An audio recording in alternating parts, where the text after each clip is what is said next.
Contre le terrorisme est au cœur de la bataille pour la présidentielle, tandis que la menace reste prééminente. Quelles mesures faut-il privilégier? François Hollande et Nicolas Sarkozy s'affrontent sur ce sujet. Le débat dans un instant avec mes invités. Mais d'abord, les détails avec Flora Sauvage. Pour le chef de l'État, la réponse est claire. C'est la société qui doit s'adapter au droit. Hors de question de créer un Guantanamo à la française, au simple prétexte de protéger la France du terrorisme. Pour défendre le droit, voilà qu'il faudrait commencer par l'abaisser. Recourir à des internements administratifs dans des camps. Enfermer les suspects sans discernement et sans jugement. J'entends même qu'ils veulent ressusciter la Cour de sûreté de l'État. Revenir sur l'indépendance de la justice. Ces reniements seraient autant de renoncements, mais sans nullement assurer la protection des Français. Mais pour Nicolas Sarkozy, il faut appliquer systématiquement le principe de précaution face aux personnes soupçonnées de lien avec le terrorisme. Dans un entretien au JDD dimanche, l'ancien chef de l'État accuse François Hollande de ne pas tout faire pour lutter contre la menace terroriste. Tout Français suspecté d'être lié au terrorisme doit faire l'objet d'un placement préventif dans un centre de rétention fermé. Avec cette surenchère, se profile le futur duel qui pourrait opposer l'ancien chef de l'État à l'actuel président de la République. Et c'est le thème de notre débat ce soir, face à la menace terroriste. Quelles mesures et plus largement, quelle société voulons-nous entre état de droit et mesures d'exception? Où placer le curseur? On en parle avec nos invités ce soir. Valérie Debord, bonsoir. Bonsoir. Et bienvenue, vous êtes porte-parole des Républicains. Avec nous également Corinne Narassiguin, bienvenue et bonsoir à vous. Porte-parole du Parti Socialiste. Nous accompagne David Racheline, bonsoir. Bonsoir. Sénateur Front National du Var. Frédéric Dabi, bonsoir et bienvenue. Directeur général adjoint de l'IFOP. Alors, mesdames, messieurs, d'abord Frédéric Dabi, on va faire un point sur les sondages. Le terrorisme, la lutte contre le terrorisme est un sujet majeur, évidemment, aux yeux des Français. Quels critères, chez les responsables politiques, est-ce que les Français privilégient? Quel portrait robot du responsable font-ils dans cette lutte dont ils ont besoin? Vous l'avez dit, on est sur une toile de fond à 7 mois d'une élection présidentielle complètement inédite sous la Ve République.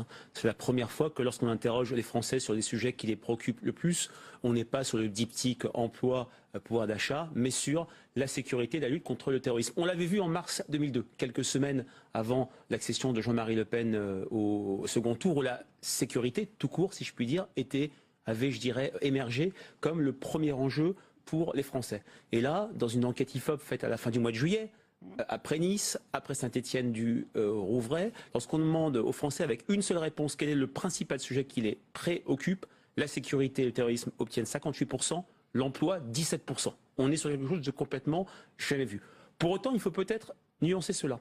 Lorsque dans d'autres questions, on interroge les Français sur les sujets dont ils veulent voir parler pendant le débat présidentiel, on a bien sûr la sécurité, le terrorisme, mais on retrouve aussi l'émergence des thématiques économiques et sociales, emploi, pouvoir d'achat, dette, le vivre ensemble, l'école. C'est vrai qu'il y a également une critique sous-jacente vis-à-vis des médias, vis-à-vis des politiques, sur une saturation du débat politico-médiatique. On en est peut-être l'instrument ce soir ou le signe ce soir de ces questions sécuritaires, identitaires, terroristes.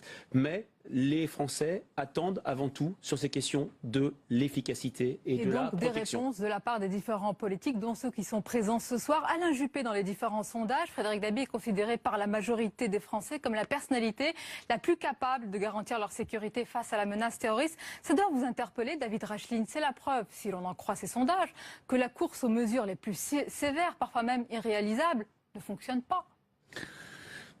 Vous savez, entre maintenant et le moment de l'élection présidentielle, il y a une campagne qui va avoir lieu. Et pendant cette campagne, il a même commencé, oui. Et je crois que pendant cette campagne, ce sera le moment précisément des propositions et aussi des analyses.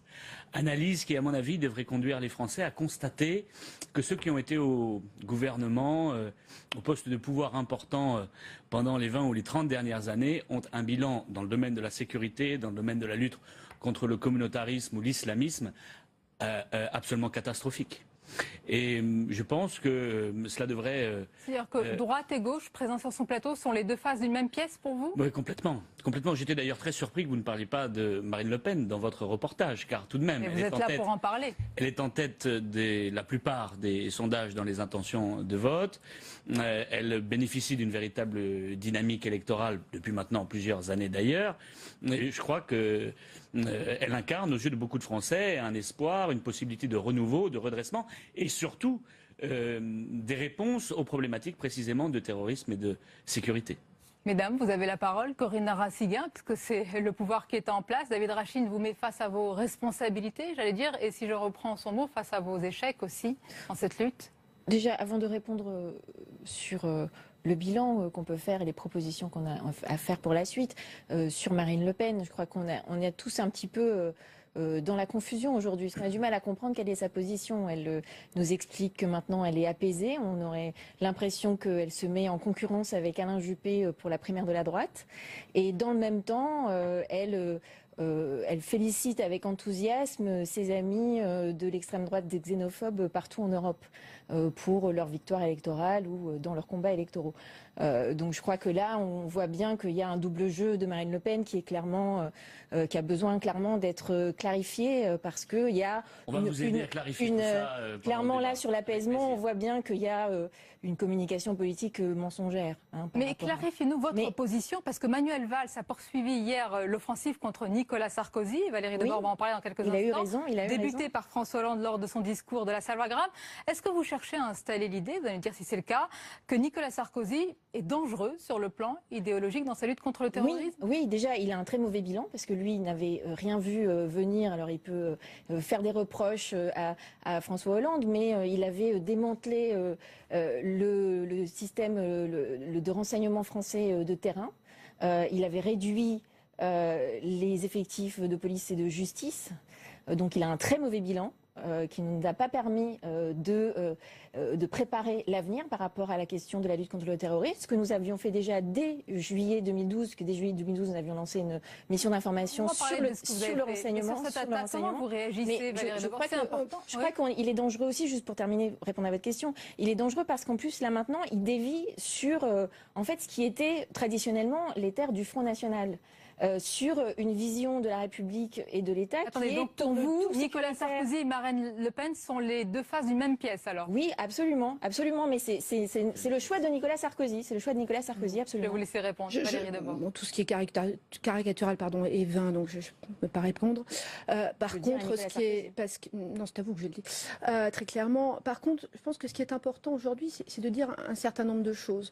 C'est une situation inédite, M. Dabi a parfaitement raison. Depuis, en fait, les attentats de l'OS, notre pays n'a pas connu une telle attaque sur son sol.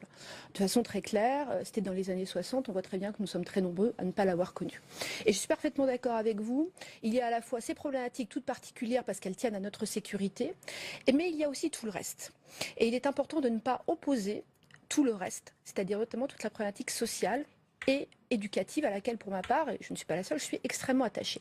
Deuxième élément, il ne faut pas opposer la sécurité et la liberté. La sécurité, c'est la première des libertés. Nous faisons partie... Mais qui l'oppose? Le Parti socialiste, si je puis me permettre. Aujourd'hui, M. Hollande, M. Valls... Je me permets de continuer, si vous le voulez bien. Aujourd'hui, surtout M. Hollande, parce que M. Valls, en la matière, est beaucoup plus proche de nos thèses, mais il n'a pas le droit de les développer. M. Hollande nous indique que, nous serions d'affreux liberticides, que nous voudrions remettre en cause l'état de droit. L'état de droit, c'est permettre à chaque citoyen français, à chaque personne qui est sur le territoire français de façon légale, de pouvoir se promener de façon sécure, de pouvoir avoir ses enfants qui vont à l'école de façon sécure, de pouvoir aller dans un centre commercial de façon... La première des libertés pour vous, c'est la sécurité. C'est pas moi qui le dis, c'est la Constitution. Et je pense que c'est un socle commun. C'est un socle commun qui doit nous permettre d'avoir confiance dans notre République. Ce qui est important aujourd'hui, madame, c'est la confiance. Confiance, c'est pas Marine Le Pen qui va l'apporter, ça je le partage avec vous. Ce qui est important, c'est d'être certain que nous allons pouvoir effectivement être dans une République où on nous apporte la confiance. Le risque zéro n'existe pas. Ça serait ridicule de prétendre le contraire.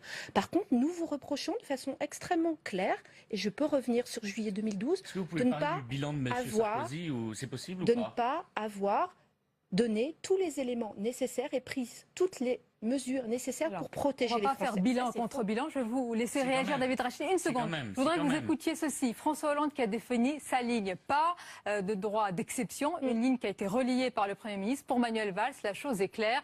Nicolas Sarkozy se trompe. On l'écoute. De toute façon, vraiment, en opposant bilan contre bilan, mesure contre mesure, qu'on va rassurer les Français sur un sujet aussi important et sensible. Vous savez, ce qu'il y a de bien avec la gauche, c'est qu'on sait qu'on est en désaccord total avec elle, et on sait ce qu'elle pense, on sait qu'elle est laxiste, on sait que... Bon, très bien. Ce qui est plus sournois avec la droite, c'est que la droite fait toute une série de grandes propositions pendant les campagnes électorales, en particulier les campagnes présidentielles, à la suite de quoi, une fois qu'elle est au gouvernement, elle fait l'inverse. Exemple, Nicolas Sarkozy, élu président de la République en 2007, laisse rentrer en 5 ans 1 million d'immigrés dans notre pays. Nous ayons expliqué pendant la campagne qu'il allait réduire l'immigration. Quel rapport avec la lutte contre le terrorisme? Je vais y venir. Quel rapport? Je vais y venir. Il crée le Conseil français du culte musulman, en y mettant à sa tête l'UOIF, une organisation, mais ça fait partie du problème, en y mettant une organisation radicale à sa tête. Il supprime la double peine. Il ne permet pas de limiter le nombre de réfugiés, de clandestins, en ne remettant pas en cause les accords de Schengen. C'est-à-dire qu'en fait, une fois qu'ils sont aux responsabilités, en particulier M. Sarkozy, il fait tout l'inverse de ce qu'il avait promis. Et ça pose quand même un sacré problème. Parce qu'il y a un certain nombre de propositions dont on pourrait penser d'ailleurs qu'elles sont positives. Sauf qu'une fois au pouvoir, c'est pire encore que la gauche. Et c'est ça qui me fait dire que le bilan... Des propositions que vous jugez positives, donc vous êtes d'accord en tous les cas sur les mesures proposées actuellement par Nicolas Sarkozy, pour certaines, pour la majorité. Mais même. le vrai problème, c'est qu'on a connaissance de ce qui s'est passé quand il était aux responsabilités. Et on sait très bien ce qu'il en sera demain. Et qu'avec vous, tout sera différent. Exactement, Bien vous avez sûr. tout compris. Frédéric Dabi, je vais vous donner la parole, Valérie Debord et Corinne Narassiguin. Quel est le vrai débat? Est-ce que c'est une opposition entre l'état de droit et un état d'exception? Est-ce que ce sont deux visions de notre société? Comment les Français appréhendent ce dont nous parlons? Déjà, la vision de la gauche et de la droite au pouvoir en matière de sécurité a quand même beaucoup bougé. C'est vrai qu'il y a quelques années, dans les années Jospin, j'étais naïf, en fait, avait-il dit en matière de sécurité, la représentation d'une gauche laxiste en matière de sécurité était quand même prégnante, voire un petit peu majoritaire. Les choses ont changé. Dans le sondage dont on parlait tout à l'heure pour le journal du dimanche, certes, François Hollande apparaît affaibli par la séquence Nice-Saint-Étienne du Rouvray, mais Manuel Valls bénéficie d'une confiance majoritaire à un point près auprès des Français, majoritaire chez les sympathisants des Républicains. De la même manière, Nicolas Sarkozy, même si l'argument sur lequel il a réduit le nombre de militaires, de policiers est maintenant connu et le dessert est majoritaire en termes de confiance chez les sympathisants frontistes.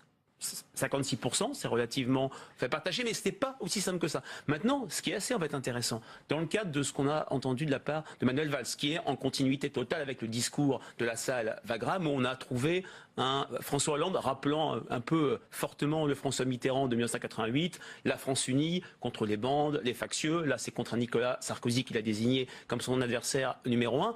Ce bilan contre bilan pourrait favoriser l'alternative Marine Le Pen. Dans le sondage, elle a un score de confiance très élevé, 42%, alors c'est certes minoritaire, c'est celle qui a le score de tout à fait confiance, c'est les plus grands croyants si je puis dire, qui est le meilleur des 10 candidats testés, et elle arrive à mordre chez les Républicains, voire chez un tiers des sympathisants de gauche. Donc ce que fait actuellement l'exécutif, Corinne Narassiguin, vous l'entendez, ce sont des sondages, j'allais dire des faits, ça pourrait avantager Marine Le Pen, vous en êtes consciente? Ouais, je crois que ce que fait les thématiques de débat qui prédominent dans la primaire de la droite préparent le terrain de Marine Le Pen clairement. Quelle thématique? C'est déjà elle qui va sortir vainqueur. Ce sont les mêmes thématiques que vous abordez? Non, mais c'est parce que pourquoi est-ce qu'on doit aujourd'hui remettre au clair ce que sont les institutions de la République? C'est parce qu'elles sont censées être questionnées par la droite. Parce que la question de mettre des personnes suspectées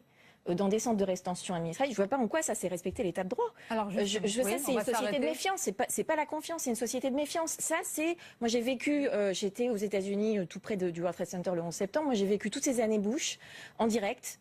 J'étais immigrée aux États-Unis et je sais à quel point c'est inefficace ce type d'approche. C'est non seulement inefficace, mais c'est contre-productif.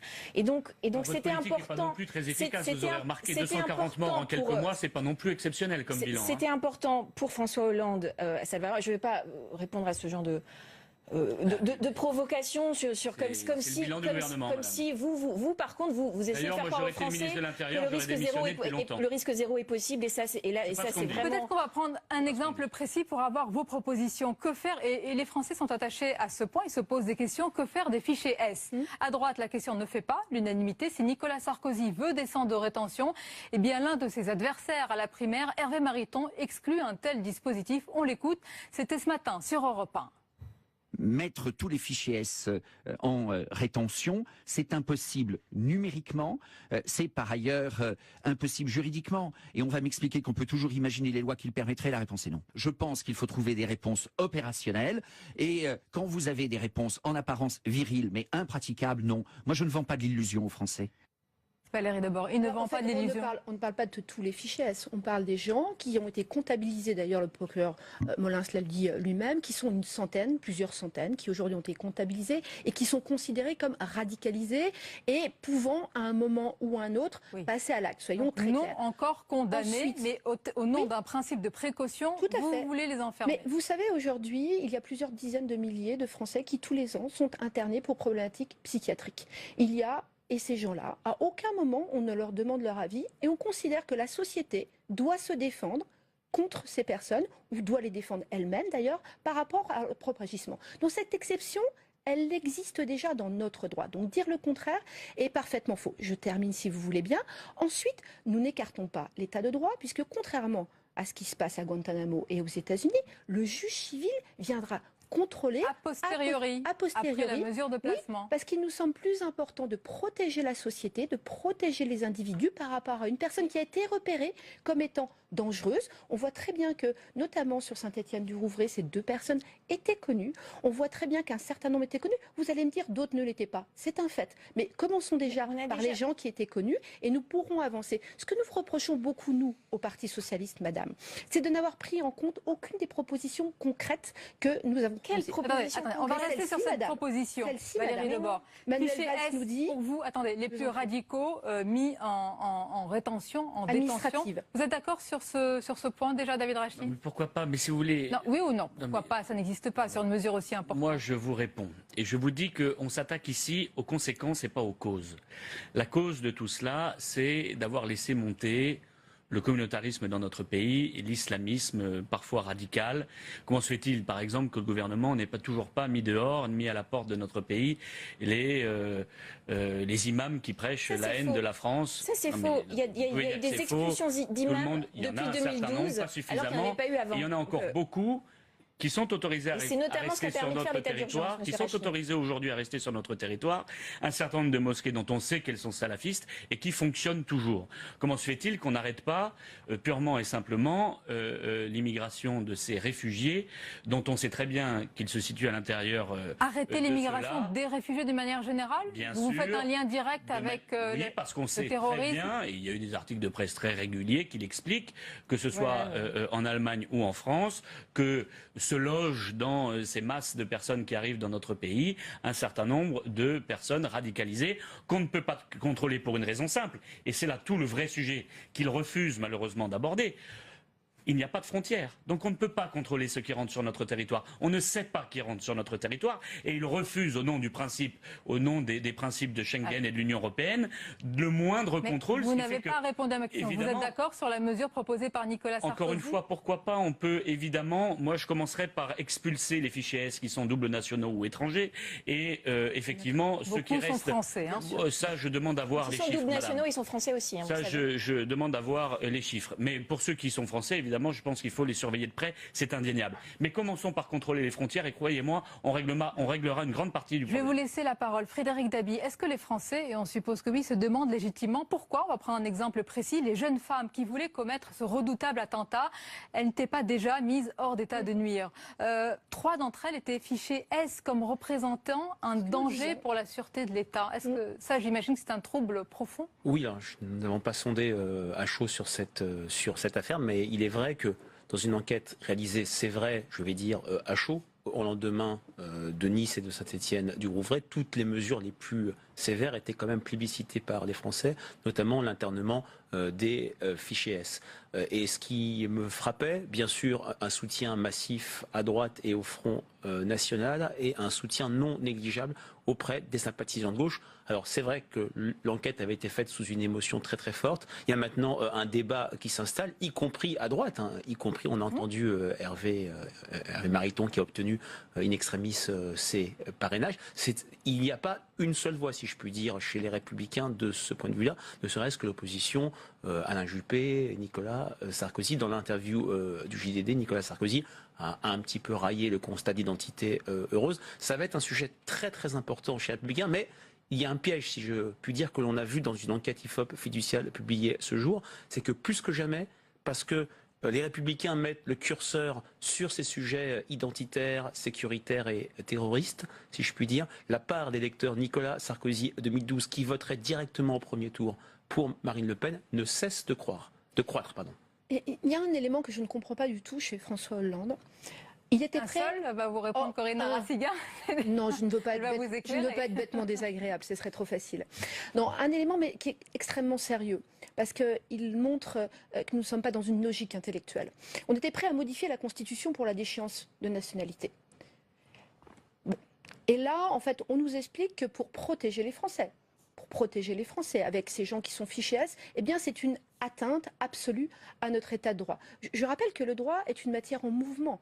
Le droit, il y a 40 ans, le droit il y a 50 ans, était un droit différent. Et deuxième chose que je ne comprends pas, le président de la République dit que nous sommes en guerre. Je suis parfaitement d'accord avec lui, parfaitement. On ne peut pas dire nous sommes en guerre et on fait comme d'habitude. C'est complètement incompatible.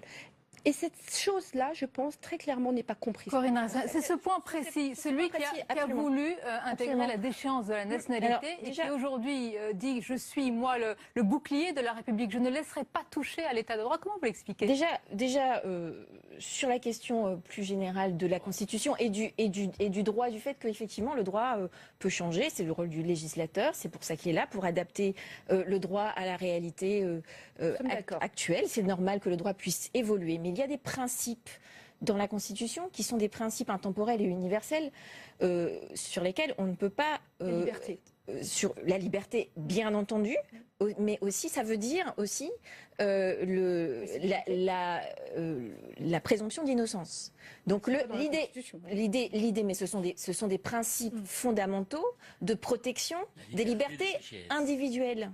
Des protections des libertés individuelles. Là, de on pas parle pouvoir être de liberté, de personnalité fichée S à un niveau important, fortement radicalisé. Oui, mais il y a je pense, des mesures à prendre pour assurer une surveillance plus efficace. Il y a aussi, dans le fait de les mettre sur surveillance plutôt que de les mettre dans des centres de rétention, la capacité pour les services de renseignement de poursuivre leur enquête et de démanteler des réseaux plus larges, parce que si on les met en rétention, on les prévient et on prévient tout leur réseau qu'on les a identifiés. Donc il y a des questions d'efficacité du renseignement. Et puis, sur la déchéance de nationalité, je vais vous répondre. Ce que voulait faire François Hollande d'abord et avant tout, c'était constitutionnaliser l'état d'urgence.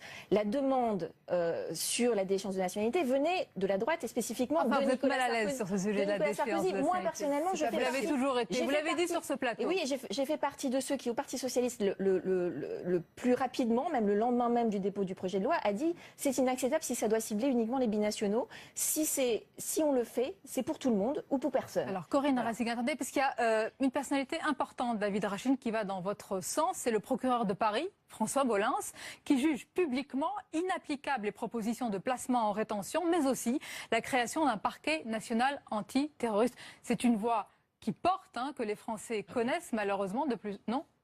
Le procureur Molins n'a aucune compétence sur ce sujet ? C'est pas qu'il n'a pas de compétence, c'est qu'il n'est pas là pour faire la loi. C'est qu'il n'est pas là pour faire la loi, le procureur. Son domaine. Et il connaît son domaine certainement, mais il n'est pas là pour faire la loi. Il est là pour l'appliquer. Et il eût été utile d'ailleurs qu'un certain nombre de procureurs par le passé soient un petit peu moins tendres avec ceux qui constituent les réseaux radicalisés de la grande délinquance française que nous connaissons bien, que les forces de police en tout cas elles connaissent bien. J'ai l'impression que vous dites qu'ils jouent un rôle politique. Sans que jamais les procureurs ne soient très ferme avec eux, il faut bien le dire. En tout cas, une grande partie d'entre eux. Mais pour ce qui le concerne, lui, il n'est pas là pour légiférer. C'est à l'Assemblée nationale et au Sénat de légiférer et d'agir dans tous ces domaines. Sauf qu'ils ne le font pas, évidemment. Vous avez vu qu'ils ont même été incapables de voter une loi que leur propre président de la République avait votée, en l'occurrence, une réforme de la Constitution.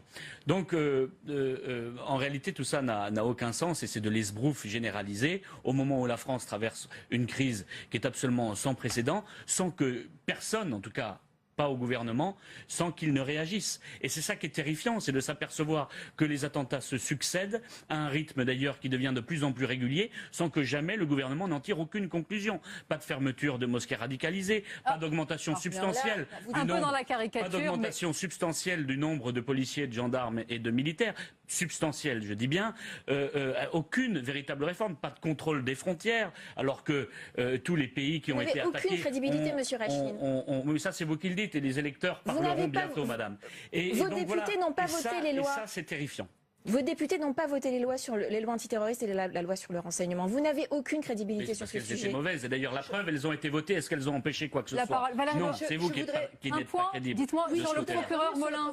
Parce que je vous voyais approuver David Rachid. Non, enfin l'approuver, non. Non, ce que je disais, enfin ce que je voulais dire, pardon, c'est que je trouve le procureur Molins un petit peu léger dans cette affaire. Il y a un parquet national de lutte contre le blanchiment et la fraude fiscale. C'est très important, lutter contre le blanchiment et la fraude fiscale, j'en suis la première convaincue. Et il ne serait pas possible de faire un parquet national pour lutter contre le terrorisme. C'est très bizarre, c'est quand même très étonnant d'avoir comme ça ces deux poids, deux mesures. Mais pourquoi est-ce que vous trouvez ça bizarre? Vous pensez qu'il joue un rôle politique? Non, je pense que le procureur Molins a été procureur sous différentes majorités. Je pense que c'est un homme qui est parfaitement intelligent, évidemment, et parfaitement compétent. Par contre, je ne comprends pas cette petite nuance. Pourquoi est-ce ce qu'on peut faire contre le blanchiment et la fraude fiscale, on ne pourrait pas le faire contre le terrorisme? Encore une fois, c'est exactement ce que les Français ne comprennent pas. Et si je puis me permettre, madame, je serais plus du côté, c'est peut-être caricatural, mais c'est ainsi, je serais quand même toujours plus du côté des gens qu'il faut protéger, parce que c'est leur sécurité qu'on leur doit, et je pense que nous leur devons, plutôt ne m'accusez pas d'être du côté des terroristes. Mais est-ce que je viens de dire ça? Mais c'est ce que vous... Non, madame. C'est le sous-entendu que c'est caricatural. Oui, mais vous entendez un sous-entendu. Monsieur Wauquiez le fait avec beaucoup moins de subtilité que vous, mais c'est la même idée. Madame, vous entendez des sous-entendus. Moi, j'exprime des mots. D'accord? Et c'est ces mots qui font foi, parce qu'en fait, ce qui est important, c'est les mots, et les mots ont un sens. Et les mots que je dis, c'est que je préfère avoir une mesure. Vous êtes du côté de la protection des Français. Je préfère avoir une... Et c'est pour ça que je propose cette mesure de rétention. Nous proposons cette mesure de rétention administrative. Vous n'en voulez pas? Il n'y a pas de sous-entendu. Corinne Narassiguin, voilà. Vous parlez du parquet. La question du parquet, ça, c'est le symbole des mesures cosmétiques pour faire de l'esbrouf de communication politique, puisqu'on sait déjà qu'il y a des magistrats qui sont déjà spécialisés sur les questions antiterroristes. Alors on n'a pas donné le titre parquet antiterroriste, mais il y a une cellule antiterroriste au sein du parquet de Paris. Donc je veux bien qu'on leur donne un nouveau nom, mais essentiellement le fonctionnement restera le même. Elle n'a pas besoin d'être étoffée, renforcée. Il existe déjà. On peut bien sûr continuer à parler du renforcement. Et Jean-Jacques Urvoas travaille à ce qu'on augmente le budget de la justice pour qu'on puisse augmenter les moyens du ministère de la Justice. Donc tout ça, c'est déjà en cours. Il faut arrêter de faire comme si vous faites des propositions innovantes. Alors on a compris, c'est bilan contre bilan et proposition contre proposition. Attendez, Frédéric Dabi, en guise de conclusion, et vous serez d'accord, est-ce que c'est un sujet, une réalité malheureusement qui va vraiment structurer cette campagne, donner le ton de cette campagne? On le voit déjà ici ce soir. Alors, la campagne présidentielle a commencé par le jeu de la primaire de droite, voire la future primaire de gauche. C'est vrai, on en parlait au début de notre échange de cette toile de fond inédite sur la structuration des opinions, des différentes préoccupations sur les questions terroristes et de sécurité. Pour autant, je le répète, il y a pour les Français d'autres sujets. Et une des stratégies, sans doute, des adversaires de Nicolas Sarkozy lors de cette primaire, qui aura lieu dans 2 mois, c'est beaucoup de mois. La campagne de droite va être extrêmement longue et elle peut réserver beaucoup de surprises. C'est peut-être sortir de cette ces sujets-là, même si tout événement fâcheux que bien sûr personne ne souhaite pourrait réactiver cette focalisation et cette cannibalisation du débat sur les questions terroristes. Et on aura bien sûr l'occasion d'évoquer tous ces sujets économiques, sociaux avec vous et vous tous entre autres. Merci beaucoup pour ce débat. Porte-parole des Républicains. Avec nous également Corinne Narassiguin. Bienvenue et bonsoir à vous. Porte-parole du Parti Socialiste. Nous accompagne David Racheline. Bonsoir. Bonsoir. Sénateur Front National du Var. Frédéric Dabi. Bonsoir et bienvenue. Directeur général adjoint de l'IFOP. Alors mesdames, messieurs, d'abord Frédéric Dabi, on va faire un point sur les sondages. Le terrorisme, la lutte contre le terrorisme est un sujet majeur, évidemment, aux yeux des Français. Quels critères, chez les responsables politiques, est-ce que les Français privilégient? Quel portrait robot du responsable font-ils dans cette lutte dont ils ont besoin? Vous l'avez dit, on est sur une toile de fond dans des camps. Enfermer les suspects sans discernement et sans jugement. J'entends même qu'ils veulent ressusciter la Cour de sûreté de l'État. Revenir sur l'indépendance de la justice. Ces reniements seraient autant de renoncements, mais sans nullement assurer la protection des Français. Mais pour Nicolas Sarkozy, il faut appliquer systématiquement le principe de précaution face aux personnes soupçonnées de lien avec le terrorisme. Dans un entretien au JDD dimanche, l'ancien chef de l'État... 7 mois d'une élection présidentielle complètement inédite sous la Ve République. C'est la première fois que lorsqu'on interroge les Français sur les sujets qui les préoccupent le plus, on n'est pas sur le diptyque emploi, pouvoir d'achat, mais sur la sécurité et la lutte contre le terrorisme. On l'avait vu en mars 2002, quelques semaines avant l'accession de Jean-Marie Le Pen au second tour, où la sécurité, tout court, si je puis dire, avait, je dirais, émergé comme le premier enjeu pour les Français. Et là, dans une enquête IFOP faite à la fin du mois de juillet, après Nice, après Saint-Étienne-du-Rouvray, lorsqu'on demande aux Français avec... accuse François Hollande de ne pas tout faire pour lutter contre la menace terroriste. Tout Français suspecté d'être lié au terrorisme doit faire l'objet d'un placement préventif dans un centre de rétention fermé. Avec cette surenchère, se profile le futur duel qui pourrait opposer l'ancien chef de l'État à l'actuel président de la République. Et c'est le thème de notre débat ce soir, face à la menace terroriste. Quelles mesures et plus largement, quelle société voulons-nous entre état de droit et mesures d'exception? Où placer le curseur? On en parle avec nos invités ce soir. Valérie Debord, bonsoir. Bonsoir. Et bienvenue. Vous êtes contre le terrorisme est au cœur de la bataille pour la présidentielle, tandis que la menace reste prééminente. Quelles mesures faut-il privilégier? François Hollande et Nicolas Sarkozy s'affrontent sur ce sujet. Le débat dans un instant avec mes invités. Mais d'abord, les détails avec Flora Sauvage. Pour le chef de l'État, la réponse est claire, c'est la société qui doit s'adapter au droit. Hors de question de créer un Guantanamo à la française, au simple prétexte de protéger la France du terrorisme. Pour défendre le droit, voilà qu'il faudrait commencer par l'abaisser. Recourir à des internements administratifs.